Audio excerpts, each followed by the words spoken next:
messages down to around 40 minutes. That would be ideal. And I know some. I'm not here because you're here on Wednesday night, but I think some people would like it to be a 10-minute sermon. But I don't know that we'll ever get there. So, all right, we're going to start with a quiz. So if you want to take out a piece of paper, you could do that. If you want to keep track of these on your phone, it's basically going to be a multiple choice. There will be 8 questions, so you could number 1 through 8, and then just put the letter that you think it is next to what you think the answer is, next to the question number. All right. This is from last week. Okay. How many voices are there in the book of Ruth? Okay. Just write it down if you want to. This is question 1. Okay. How many voices in the book of Ruth? 5, 10, 15, 20. What do I mean by voices? Somebody help me explain that. Speakers. How many speakers are there? Now that includes the chorus, right? Okay, you got that if you want to. Second, which voice is surprisingly absent from the book of Ruth? Is it Boaz's? Is it God's? Orpah's? Ruth's? Okay, question 2. Okay, here we go. Okay, which voice should we trust most in biblical historical narrative? Okay, of these 3. Okay, main characters, secondary characters, narrator. That's question 3, right? Okay. Everybody locked in your answer? Here we go. Okay. What does scandalous mean per our conversation last time? Violation of right and wrong, sinful because it breaks God's law, shocking because it breaks a custom, something people talk about. Choose the best answer. Choose the best answer. Okay. Okay, locked in? Was that 4 or 5? All right, thank you. Keeping track here. I don't have them numbered. I thought I did. Here we go. What does Boaz do that may have appeared scandalous to some? He came late to working the harvest. He showed excessive kindness to Ruth. He tried to marry outside of his age bracket. He dipped his bread in vinegar. Okay, which one do you think it is? Which one's scandalous? Okay, locked in? Okay, how is Boaz related to Naomi? Sister's cousin? Husband's relative? Through Noah? Just always been like family. Okay. It's okay to smile. All right. All right, next question here, if you're locked in for that. Okay. What does Providence mean? A town in Rhode Island? A hospital in Anchorage? I'm giving you this one, okay? God's foreseen protection and care of his creatures. All of the above. Okay, but for our purposes, which one? All right, here we go. We're going to look at the answers here. Go back and okay, how many voices are there in the book of Ruth? Anybody remember? I think it's around 10. 10 by my count. I think we had anywhere from 8 to 11 last time, but I think 10's the teacher's answer. All right? So, okay, next. Which voice is surprisingly absent from the book of Ruth?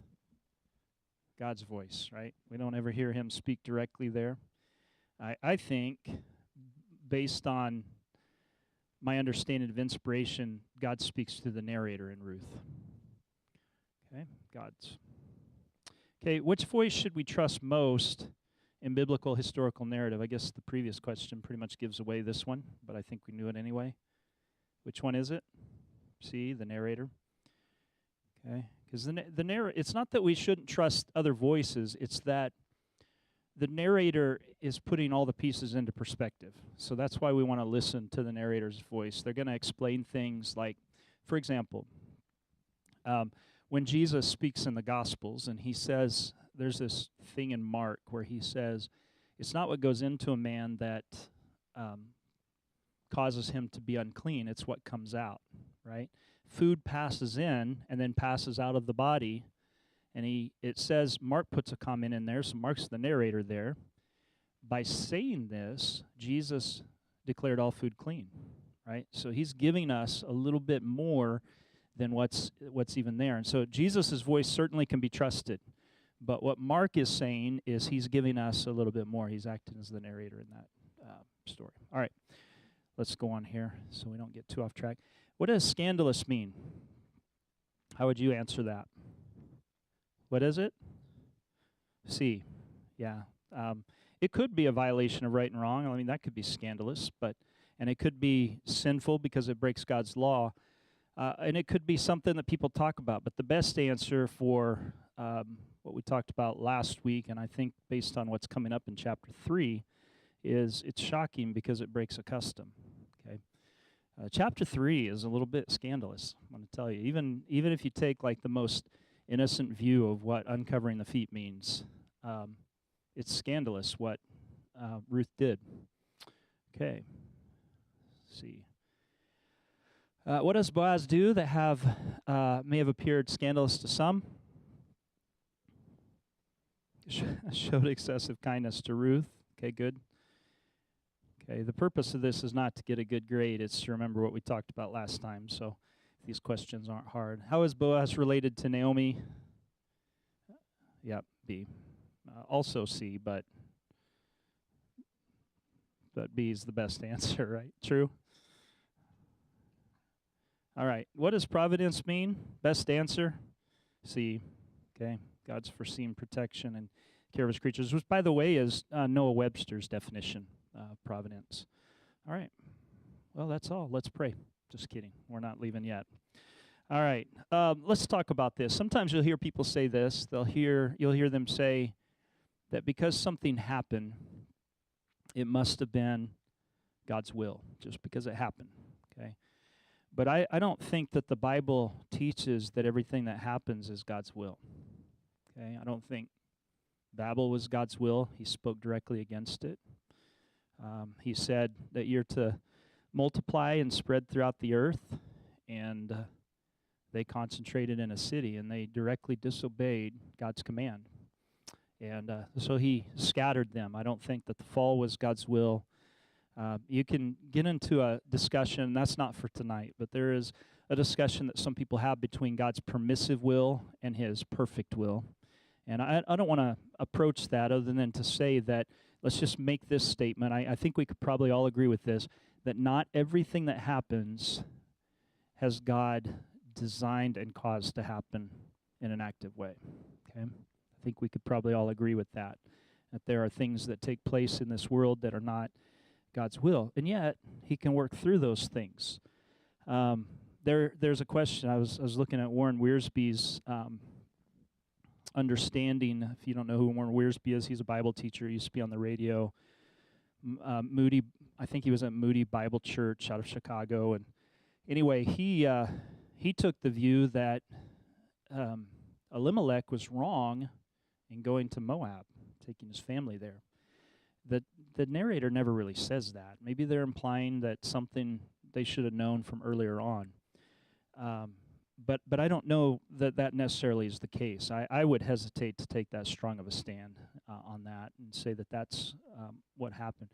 Just some things happen, and he's there, they're there, the family's there, and some bad things happen, and I'm not quick to say that Naomi's right, that the Lord caused the death of her relatives. I don't know that I would agree with that, but and you certainly can't come away from Ruth thinking God is bad. You can't do that. I think the text speaks in the other direction. So what I'm trying to say tonight is the Bible, I don't think the Bible teaches that everything that happens is God's will, and that gives room for human freedom, okay? But the Bible does teach that God will accomplish his ultimate purposes, okay? And that may mean that at times where he would have chosen one particular thing, when there's not human cooperation, he might bypass that and go to the next available option. Okay, does that make sense? Like, because you've not, then I choose this instead. And so God will accomplish his purpose. It just we may not get to be part of the blessing of having been involved in it. And so he will circumvent and accomplish his ultimate purpose. This can get real messy when it comes into the idea of who's going to be saved and who's not. Okay, so I just want to say that God does accomplish his ultimate purposes. And that means that there will be salvation. There will be a people of God. He will save people. He was going to send Christ, even though Israel was in and out of sin in their walk with God. He still brought about the Redeemer through that people. And so he will accomplish his ultimate purposes. And his foreknowledge gives him the ability to interact with human freedom in such a way that he can accomplish his purpose and still allow humans to act with free choice. So he can choose people based upon what he knows they will do in the future. And there's that whole question about whether that takes away free will. I think we have to understand that while there's mystery here, there is God's providence, and yet there's free will. There is sovereignty, and yet there's free will, and these things stand together. Does that make sense to everybody? Okay. Not to everybody. Who doesn't it make sense to, Jacob? Tell us. Yeah, I know what you mean. So we're kind of an either-or culture. We live in kind of a thesis, antithesis kind of thinking. And I think that there's room in this for mystery and to say that we don't understand all of it, but God can be both sovereign and humans can be free at the same time. And so we have to work within that framework. Okay, so he accomplishes his purpose to allow humans to act with free will. So how does God accomplish his will with people when it involves people? Okay, this matters to our text, by the way, so we're not just shooting out in the dark going, let's talk about this. Okay, sometimes he doesn't.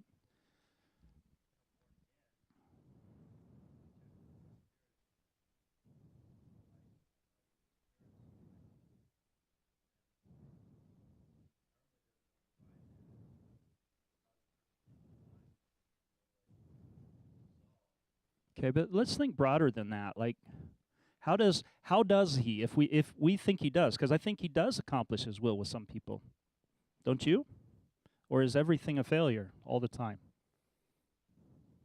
God accomplishes. How does he do it when he accomplishes his will involving people? How is it? Through people. Okay. Yeah. Let me say it a different way. That's good. If God wants to accomplish a purpose in this world, he wants to involve you or a person. How would he do that? Okay, ask. Good. Speak to you. Okay, maybe command us even, like go here. Okay, what else? Sometimes a dream. Okay, through his word. Good. Causes events to happen that could even circumvent our choices. Would you say that? Okay, good.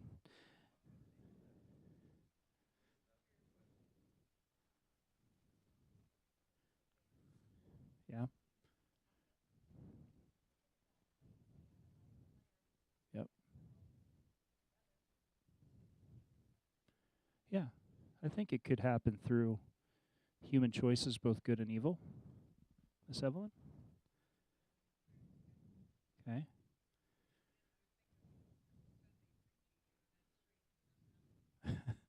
Hopefully. Yeah. Cooperation and obedience. Okay. Good. I kind of think there's three general areas here. So let's talk about this for a moment. I think first that God can accomplish his will in the world by directing general principles of godliness. And people, when they choose to follow those, in a certain way, God's kingdom comes. So let's say that None of us steals or kills or commits adultery, and we follow all of the commands, okay? In a way, that's going to mark Christians out as different from the world. Would you agree? And it's going to look like, because we're trying to do the right thing, and those are prohibitional commands. Not only that, but as Christians, we're not just. It's not just about what we don't do; it's about what we do. And so we act in a way that is in alignment with loving God first and loving our neighbors ourselves. And so as we live like that, those are things that come to us through Scripture, right? So we know that we appropriate those things into our lives, and God's will is being accomplished. His moral will for you and me are being accomplished on earth. Make sense? Okay. There's a second way, and we talked about this just now. This is by God's directing individual acts of obedience. Okay, so he commands or he asks to do something, and then we do it. I don't know why this example comes to mind, but Peter on the roof of Simon the tanner's house, and God speaks to him and says, "You're supposed to take and eat from the sheet drops out of heaven. Take and eat." And he's like, "These are unclean animals. I've never eaten these things," right? And God says, "What I've called clean, don't call unclean. Take and eat." And so Peter does. But all of this is an object lesson for what's coming, because the next thing that's going to happen is that there's going to be a knock on the door, and there are going to be certain men, and you're supposed to go with them. And they're Gentiles. And you're going to think in your mind they're unclean, but I've called them clean, so you go with them. Okay, so he goes, and when he does, he preaches the gospel to Cornelius' house, and he doesn't even get to the altar call, and they're filled with the Spirit and speaking in tongues. So he goes, and God accomplished his will by commanding Peter to do something directly. So it's not him going or not going by itself is not a moral thing like the other directives that we get in Scripture, but it becomes that because God has asked him to do it. Does that make sense? Like, you're going in one direction or another only becomes obedience or disobedience if God has directed a certain way. So the command is given, Cornelius follows, and in response, Peter follows in response to a command. The third is by God directing circumstances when people are unaware. Like, sometimes things happen where he sets us up and we didn't even know he was working. Do you think that happens? I think it happens. And I think that's found here in Ruth. So God's will is accomplished through, I think, a mixture of these. And there may be more, since the extent of God's will is not always known to us. And we don't always know the result of alternate choices. And so we don't know all of this. There's a mystery in it. But I think at least these three account for how God accomplishes his will. He works his purposes in ways that we hadn't thought of. He works his purposes by directly telling us to do something, or by giving us his word and saying, live according to these moral principles. And we do those things, and his will is accomplished. Okay? I think in Ruth, we'll look at this more in a moment here, but I think in Ruth, the thing that we see is basically, one, God's direction through moral principles being acted out, and the third one, God directing circumstances when people are unaware of it. You don't have in Ruth God directly speaking, so we don't have that way of accomplishing his will here. We do have it in other places in the Bible. And so God's will is accomplished through the mixture of these. Notice God's providence here in Ruth. Let's pick up reading. Let's read verse 1 of chapter 2. Now, Naomi had a relative on her husband's side. Oh, it sounds like he's setting us up for something, doesn't it? He's got a relative. She has a relative on her husband's side, a man of standing from the clan of Elimelech, whose name was Boaz. And Ruth the Moabite said to Naomi, "Let me go to the fields and pick up the leftover grain behind anyone in whose eyes I find favor." Naomi said to her, "Go ahead, my daughter." And so she went out, and she entered the field, and she began to glean behind the harvesters. As it turned out, she was working in the field belonging to Boaz, who was from the clan of Elimelech. Just then Boaz arrived. See, he showed up late to work. Just then Boaz arrived from Bethlehem and greeted the harvesters. "The Lord be with you.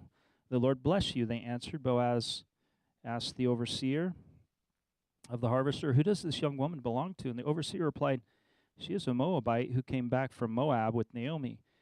She said, 'Please let me glean and gather among the sheaves behind the harvesters.' She came into the field and has remained here from morning until now, except for a short rest in the shelter." And so Boaz said to Ruth, "My daughter, listen to me.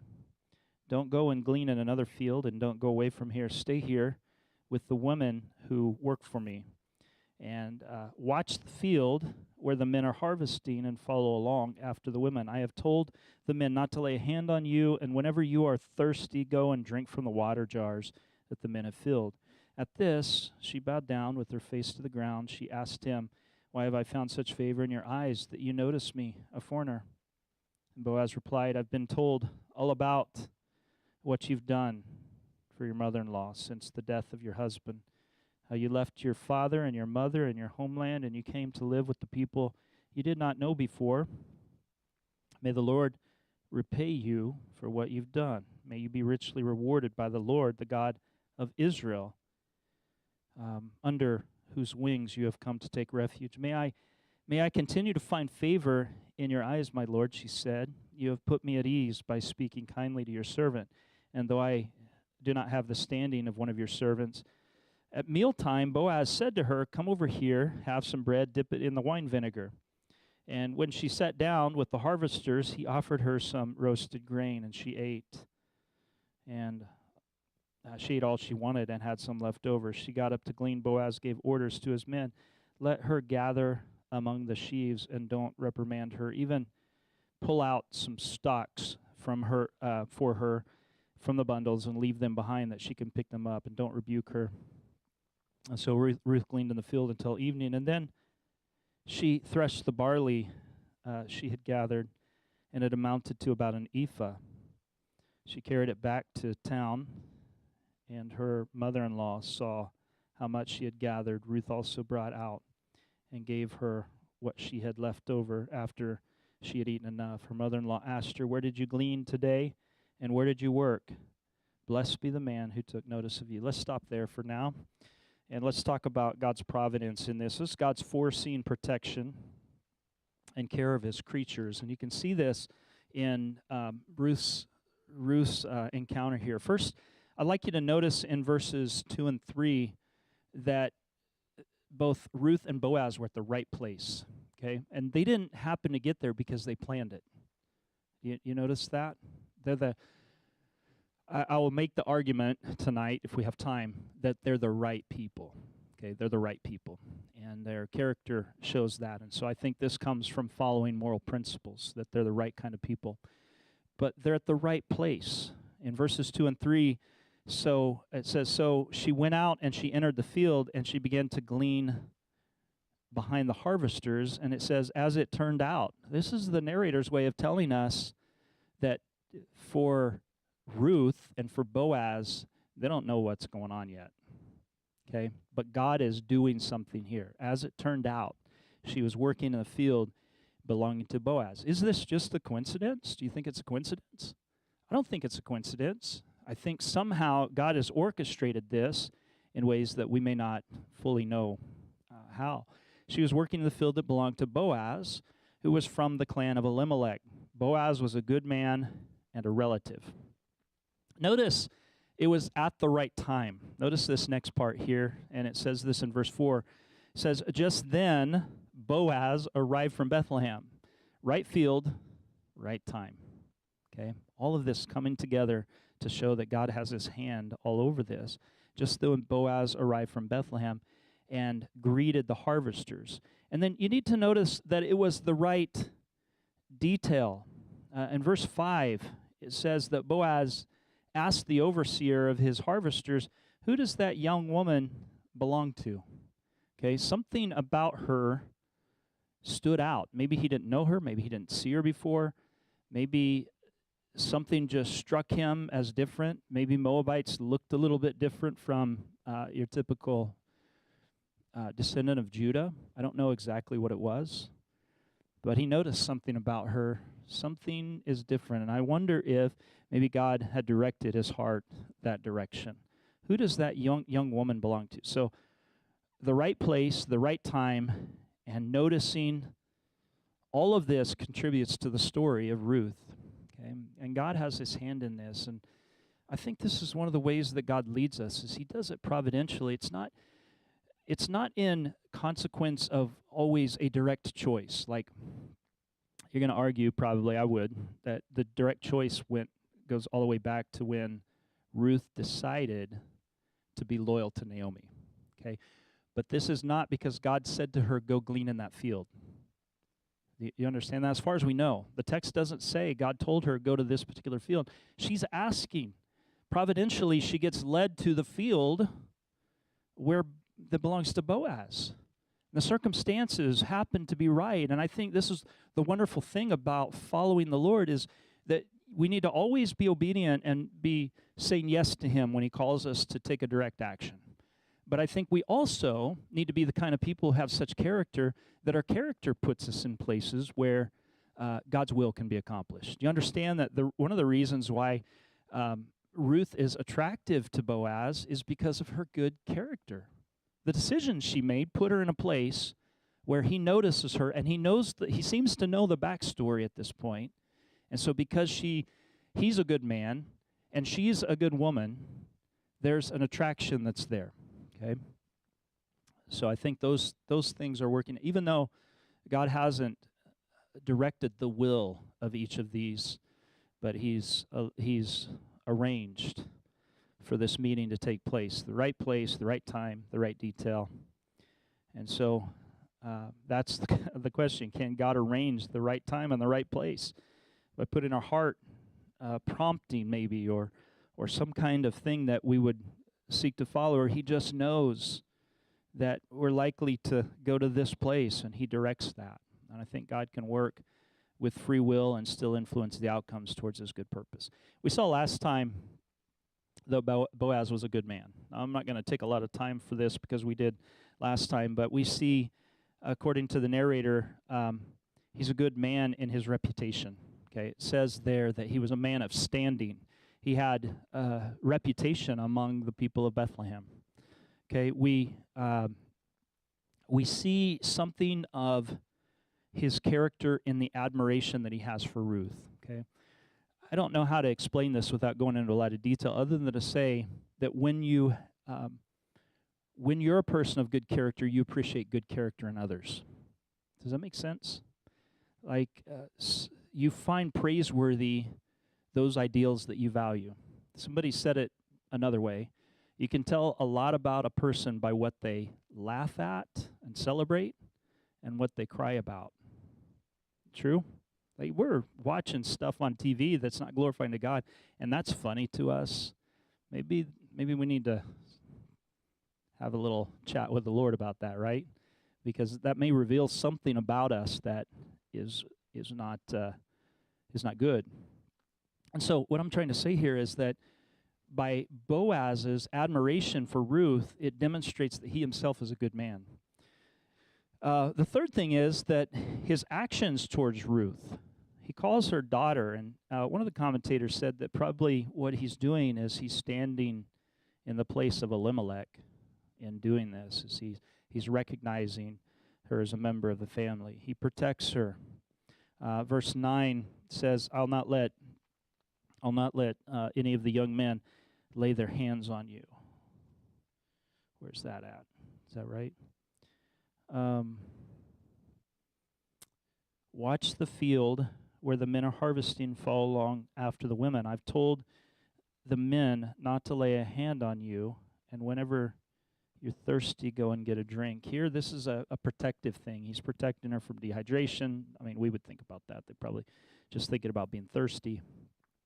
But he's also protecting her from the advances of the young men. She doesn't have a natural protector, right? In the ancient Near East, your natural protector was the man of the house, okay, the Bet Ab, right, the house of the father. And you had to have, if the father passed away, then it was the oldest son, and that was just the system. And without that in place. She didn't have that. She didn't have a husband.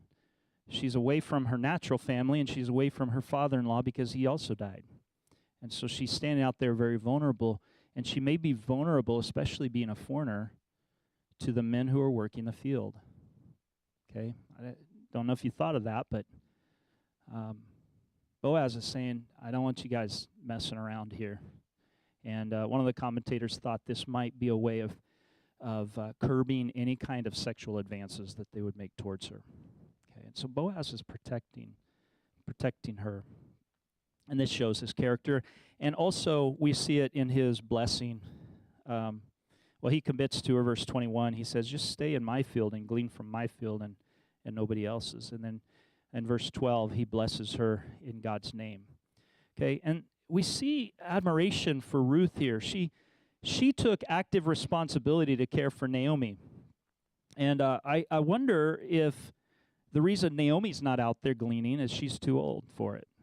So Ruth is out there as a younger woman who is gleaning, and she's taking care. And you see what I would call bold, active humility in Ruth. Okay, she's humble, but she still takes active, bold. She acts boldly towards an end. And she's out of her element. She doesn't know the customs. She may be risking rejection or ridicule or worse.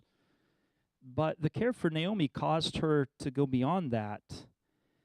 And she says in verse 2, let me go into the fields and pick up grain. Okay, I don't know if you've ever been in a place where you're the outsider, and then like you have to act within this whole social setting that you don't understand. Like you don't want to make a misstep, and you don't want to do the wrong thing. She's bold enough to say, we got to survive here. I'm going to take responsibility not only for myself but for you. And she's going to go and actively glean, but she's humble. She asks Naomi's permission. Let me go do this. And that's a request. And then she asks the overseer of the harvest, let me glean behind the harvesters. That's bold. She devoted herself to Naomi by leaving all. And I don't know that we need to talk about all of that other than it acts as a counter rebuke against the time of the Judges where nobody had loyalty to one another. Do you remember this is happening during the time of Judges? And if you read the stories in Judges, you find out that people are brutal to one another. Like when you read like in chapter 18, 19, 20, the stuff that's happening within Israel, there is no loyalty. But here, an outsider is loyal. Okay, she showed humility and gratitude by recognizing the favor that Boaz showed her, and she worked hard to meet the needs in verse 17 and 18. The narrator wants us to know that this always has been on Ruth's mind, that she has a foreigner status, and how that may be an obstacle in the minds of most, but God opens the door for her despite that. In verse 10, she says to Boaz, why be kind to me, a foreigner? I'm an outsider. I don't deserve this. And I don't have any rights that I can claim in this area. In verse 11, he recognizes this. He says, you left your father and your mother and your homeland, and you've come to live among people that you don't know. Verse 13, she recognizes, I don't have the standing of one of your servants, not even of one of your servants. And in chapter 2, verse 22, Naomi warns Ruth that if you glean another field, you might be harmed. And I think this relates to her foreign status as well. If she had been a natural-born Israelite under the protection of a father's house, she would have been less likely to receive abuse. And so she's put herself out there, and she's vulnerable in order to take care of her mother-in-law. This is a great example of covenant loyalty. And so we get a hint from Boaz that God's been showing kindness to her in Ruth 2:12. May the Lord repay you for what you've done. May you be richly rewarded by the Lord, the God of Israel, under whose wings you've come to take refuge. Does that sound familiar? The refuge of his wings. It's a common metaphor related to issues of care and protection connected to the covenant. You can see it in Psalm 36:9, 57:2, 61:5, 91:4. It's not that God has literal wings, okay? Sometimes we got to get past this. I believe in taking the Bible literally. Yes, take it literally where it's supposed to be, but this is poetic. This is a poetic way of saying the care of a mother for her chicks. That's what this is talking about. It's like a mother's kind of care for the chicks beneath her wing. And so this is used of the care that Yahweh shows to her. Whether she knew he would provide for her or not, all these blessings seem to surprise Ruth. And though there are reasons why this shouldn't have happened, the story has God's fingerprints all over it. But this story reminds us that both Ruth and Boaz are people of exceptional character. And I think this is part of the message that is intended to come through is they are the people in the right place at the right time for the right purpose because they are people of character. And God seems to have chosen them especially to pass on that character to the next generations. I wonder if one of the reasons why David is such an exceptional worship leader, an exceptional king, is because he has a lineage that's godly. You ever thought about that? Like, you come out of the period of Judges, and Israel is a mess. How do you find covenant loyalty among any of them? Well, we find it with David, and wonder if it's gone back to Boaz, and even Naomi and Ruth, and how that character has been passed on. Okay, why be a good person? Let me answer these four answers, and then we'll be done. First of all, a good person is a person that God can use in a positive way. He can use bad people for bad examples, and he can even cause bad people to do good things if he wants to move upon hearts, and like a Cyrus, where he allows people to go back to their homeland and gives them money to rebuild their temples. He didn't just do that for the Jews. He did that for a lot of nations. And so God can use things like that. He can use Nebuchadnezzar's to accomplish his purpose, as bad as it is, to see the nation destroyed. But he uses good people for good purposes in a different way, okay? The second thing is that a good person is a person that God can bless. When you're in, you're a person of character, God can bless that. And then a good person is a person that makes others' lives better. And Ruth made Naomi's life better, Boaz's life better, the nation of Israel in the end better because of her offspring David. And then a good person is a person who strengthens the community. And we see that in both Ruth and Boaz. Yeah, Jacob.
That's good. That reminds me of when Jesus says, pray the Lord of the harvest that'll send laborers into the harvest. When you pray that, you also get involved. I can't help but think that moved the disciples' hearts. Go be a part of the gleaning the harvest. All right, thank you. Hey, I'm 3 minutes over. Let's stand and we'll pray, and we'll pick up next week in the end of chapter 2 and into chapter 3. Father, thank you for this word. I pray that you help us to be people of character. Lord, help us to respond when you call us, to act in a certain way, that we would step out and do what you're calling us to do. Help us to see your word and to live by principles that would help us to be the good people you would call us to be. And Lord, also to trust in your providential directives. Steps of a righteous person are ordered of God, and we thank you for that. Praise you for it in Jesus' name. Amen. God bless you.